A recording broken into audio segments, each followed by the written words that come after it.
Hello dear student, स्वागत है आप सभी लोग का हमारे चैनल पे। तो आज हम इस सेशन में बात करने वाले कृषि एग्रीकल्चर के विषय में। ठीक है, एग्रीकल्चर से हमारा प्रश्न है। तो सबसे पहले एग्रीकल्चर शब्द यह किस शब्द से लिया गया है? तो यह जो शब्द है, यह शब्द इस शब्द की उत्पत्ति लैटिन भाषा के दो शब्दों से हुई है, एक एग्री तथा और एक मृदा। मतलब एग्री अर्थात मृदा तथा कल्चर, मतलब एग्री जो है ये मृदा है और एक शब्द है क्या, कल्चर। ठीक है, एग्रीकल्चर। ठीक है, दो शब्दों से मिलकर बना है एग्री और कल्चर। ठीक है, एग्री का अर्थ होता है मृदा अर्थात मतलब मृदा, तो कल्चर का अर्थ होता है कृषि। ठीक है, अर्थात कृषि। तो आइए हम बात करते हैं इस सेशन में भारत में ऋतु आधारित प्रमुख फसलें एवं बुआई अवधि। ठीक है, इनके बुआई अवधि क्या क्या हैं और इनकी फसलें हैं, तो मतलब कटाई अवधि, बुआई अवधि, प्रमुख फसलें। ठीक है, क्या क्या हैं? तो डियर स्टूडेंट, सबसे पहले हमारा आता है रबी फसल, फिर खरीफ फसल, फिर जायद फसल। ठीक है, तीन फसलें होती है। तो सबसे पहले यह जो होता है शीतकालीन फसल होता है, यह ग्रीष्मकालीन फसल होता है और यह शीत एवं ग्रीष्म के मध्य। ठीक है, तो रबी फसल के अंतर्गत तो गेहूँ, जौ, चना, मटर, सरसों, ये आलू आदि आते हैं। ठीक है, इनकी जो कटाई अवधि होती है क्या होती है? यह होती है अक्टूबर और नवंबर के बीच, मतलब बुआई अवधि होती है, और कटाई अवधि मार्च और अप्रैल के बीच इनकी होती है। ठीक है, और खरीफ फसल इसमें आता चावल, ज्वार, बाजरा, मक्का, तिल, मूंगफली, उड़द, कपास, रागी, सोयाबीन आदि आदि फसलें इसमें निम्नवत है। ठीक है, तो इनकी जो बुआई अवधि है जून और जुलाई, और कटाई अवधि क्या है, अक्टूबर और नवंबर है। ठीक है, इनकी कटाई अवधि क्या है, अक्टूबर और नवंबर है। जायद की फसल जो होती है इसमें आता तरबूज, खरबूज, ककड़ी, खीरा, भिंडी आदि विभिन्न प्रकार की सब्जियों की खेती की जाती है। ठीक है, हरी सब्जियों की खेती। इसकी जो बुआई अवधि होती है मार्च और अप्रैल में होती है, और इनकी कटाई अवधि कब होती है, जून और जुलाई से इनकी कटाई अवधि होती है। ठीक है डियर स्टूडेंट, तो कृषि में युग्म पैदावार का क्या आशय है? तो इसका क्या आशय है, विभिन्न मौसमों में दो फसलें उगाना। ठीक है, इसका आशय क्या है, विभिन्न फसलों मतलब विभिन्न मौसमों में दो फसलों उगाना। ठीक है, अब देखिए मिश्रित खेती की प्रमुख विशेषता क्या है? तो इसकी जो प्रमुख विशेषता है पशुपालन और कृषि उत्पादन को एक साथ करना। ठीक है, मिश्रित खेती का प्रमुख विशेषता है। ठीक है डियर स्टूडेंट, फिर अगला आता है भारत में, अगला क्या है, भारत में संकार्य चालू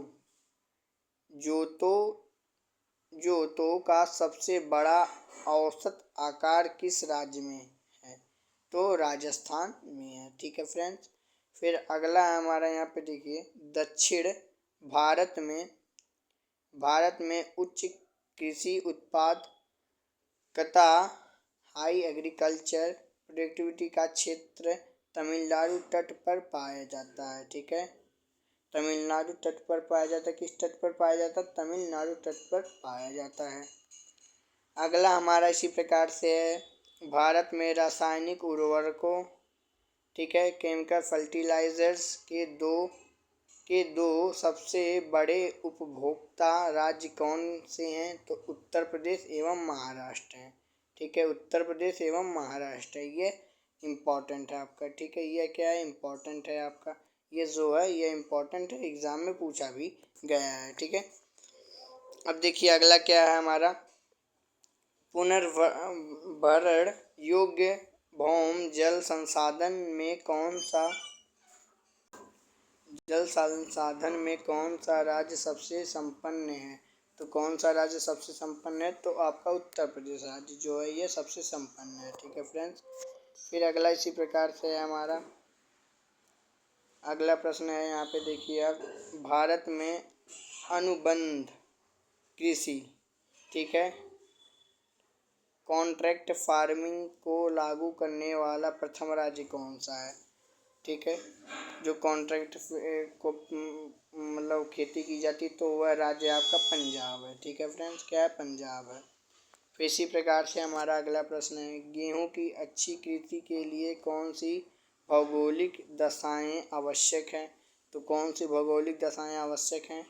तो इसके लिए आवश्यक हैं आपके मध्य ताप और मध्यम वर्षा, मतलब मध्य वर्षा और मध्य ताप, मतलब मीडियम, ठीक है, मीडियम जिसको कहते हैं। अब यहाँ पे देखिए, ये है बहुत ही इम्पोर्टेंट ये स्टूडेंट, ये वाला जो टॉपिक है ये बहुत ही इम्पोर्टेंट है, मोस्ट इम्पोर्टेंट टॉपिक है, ठीक है फ्रेंड्स। जिसमें देखिए इस टॉपिक के अंतर्गत क्या कहा है, चावल की कृषि के लिए 100 सेमी, ठीक है, 100 सेमी से अधिक वर्षा और 25 डिग्री सेल्सियस से उच्च तापमान आदर्श जलवायु दशाएं मानी जाती हैं, ठीक है। ये बहुत इंपॉर्टेंट चावल की खेती के लिए पूछ सकता है कि कितनी % वर्षा होनी चाहिए और कितने % आपके तापमान, उच्चतम तापमान कितने % होनी चाहिए, मतलब उच्च तापमान कितने % होना चाहिए, ठीक है। ये इंपॉर्टेंट है डियर स्टूडेंट। फिर अब आगे इसी प्रकार से है, कल्याण सोना किस फसल की एक किस्म है? तो ये किस फसल की एक किस्म है? तो ये गेहूं की एक किस्म है, ठीक है फ्रेंड्स, गेहूं की एक किस्म है। फिर अगला, भारत की प्रमुख खाद्यान्न फसल कौन सी है? तो भाई ये देखिए, ये बहुत इंपॉर्टेंट फ्रेंड्स है, मोस्ट इम्पोर्टेंट है, ठीक है, ये आ भी सकता है। जैसे भारत की प्रमुख खाद्यान्न फसल कौन सी है, आपके एग्जाम में आ सकते हैं, ठीक है। तो प्रमुख खाद्यान्न फसल कौन सा आपका? तो ये चावल होता है, ठीक है, ये चावल होता है, इसका राइट आंसर क्या हो जाएगा, चावल। और इम्पोर्टेंट है फ्रेंड्स, एक बार हम फिर से बोल रहे हैं कि बहुत ही इम्पोर्टेंट है, ठीक है फ्रेंड्स। अब देखिए आगे इसी प्रकार से हमारा यहाँ पे फ्रेंड्स है, अब इधर आ जाइए। भारत में सर्वाधिक भारत में सर्वाधिक क्षेत्रफल पर किस फसल की कृषि होती है? तो किस फसल की कृषि होती है? तो धान, मतलब चावल की सबसे अधिक कृषि होती है भारत में। भारत में सबसे अधिक किसकी खेती होती है? तो चावल की होती है। ये भी क्या है, मोस्ट इम्पॉर्टेंट है डियर स्टूडेंट, मोस्ट इम्पॉर्टेंट। तो इसको भी आपको याद रखना पड़ेगा कि इसकी सबसे अधिक खेती की जाती है, तो धान की से मतलब चावल की सबसे अधिक खेती की जाती है फ्रेंड्स, ठीक है, ठीक। फिर अगला देखिए फ्रेंड्स क्या है, ये क्या है, ये जो ब्रैकेट के अंदर है ये भी इम्पोर्टेंट है फ्रेंड्स, क्या है, इम्पोर्टेंट है फ्रेंड्स, बहुत इम्पोर्टेंट है, ठीक है। V I P important question है आपका। तो इसमें देखिए क्या है, तो इसमें आपका है, मक्का मुख्यतः खरीफ की फसल है, ठीक है। मक्का जो है यह मुख्यतः खरीफ की फसल है। तो खरीफ की फसल की समयावधि कमेंट सेक्शन में बताएं। अपने हमने इसके पहले बताया है आप सभी लोग को, खरीफ की मुख्यतः फसल है, ठीक है, परंतु इसकी खेती वर्ष भर, परंतु इसकी खेती वर्ष भर खरीफ, रबी तथा जायद तीनों फसल या फिर फसलें ऋतुओं में की जा सकती है, ठीक है। मक्का की खेती, ठीक है फ्रेंड्स। आगे देखिए, अब भारत में चावल की खेती के अंतर्गत सर्वाधिक क्षेत्र किस राज्य में पाया जाता है? मतलब भारत में किस राज्य में सबसे अधिक चावल को उगाया जाता है? तो किस राज्य में सबसे अधिक चावल को उगाया जाता है डियर स्टूडेंट? तो उत्तर प्रदेश में सबसे अधिक उगाया जाता है। फिर इसके बाद पश्चिम बंगाल में। आप सभी लोग उसके बाद बताइए कमेंट सेक्शन में सबसे अधिक कहाँ उगाया जाता है, ठीक है फ्रेंड्स। फिर अब देखिए अगला है, अगला इसी प्रकार से हमारा है, भारत के किस क्षेत्र को चावल का कटोरा, ठीक है, बॉयल ऑफ राइस, चावल का कटोरा कहा जाता है? तो किस राज्य को चावल का, मतलब किस क्षेत्र को चावल का कटोरा कहा जाता है फ्रेंड्स? तो कृष्णा गोदावरी डेल्टा क्षेत्र को, ठीक है, कृष्णा गोदावरी डेल्टा क्षेत्र को। ये आपका क्या है, मोस्ट इम्पॉर्टेंट है, ये पूछे जा सकते हैं प्रश्न आपके, ठीक है फ्रेंड्स, क्या है, पूछे जा सकते हैं प्रश्न आपके, ठीक है। फिर अब आगे देखिए यहाँ पे, एक सेकंड फ्रेंड। तो ये देखिए अगला प्रश्न है, जया, पद्मा, पूषा, सुगंधा, 5 जमुना एवं कृष्णा किस फसल की उन्नत किस्में हैं? तो किस फसल की हैं? धान की हैं, ठीक है, किस फसल की हैं? धान की है। फिर अगला है ग्रीन गोल्ड, अगला क्या क्या है फ्रेंड्स, ग्रीन गोल्ड किसकी किस्म है? तो यह क्या है, चाय की किस्म है ग्रीन गोल्ड। ग्रीन गोल्ड आपने चाय की जो चाय पत्ती आप लेते हैं उस पर आपकी जो पैकेट होती है वो ग्रीन गोल्ड की भी आती है। ठीक है फ्रेंड। फिर अगला, धान की फसल में किस जीव का प्रयोग जैव उर्वरक के रूप में किया जाता है? तो किस जीव का प्रयोग जैव उर्वरक के रूप में किया जाता है? तो नील हरित शैवाल। ठीक है, BGA उसको कहते हैं। ठीक है, ब्लू हरित शैवाल। ठीक है, नील हरित शैवाल। ठीक है, हमने ब्लू बोल दिया। फिर अब आगे देखिए फ्रेंड, अगला क्या, मध्य प्रदेश के किस जिले को कपास की खेती के कारण सफ़ेद सोने का क्षेत्र कहा जाता है? तो किस जिले को कहा जाता है? खरगोन जिले को। ठीक है, खरगोन जिले को कहा जाता है। ठीक है डियर स्टूडेंट।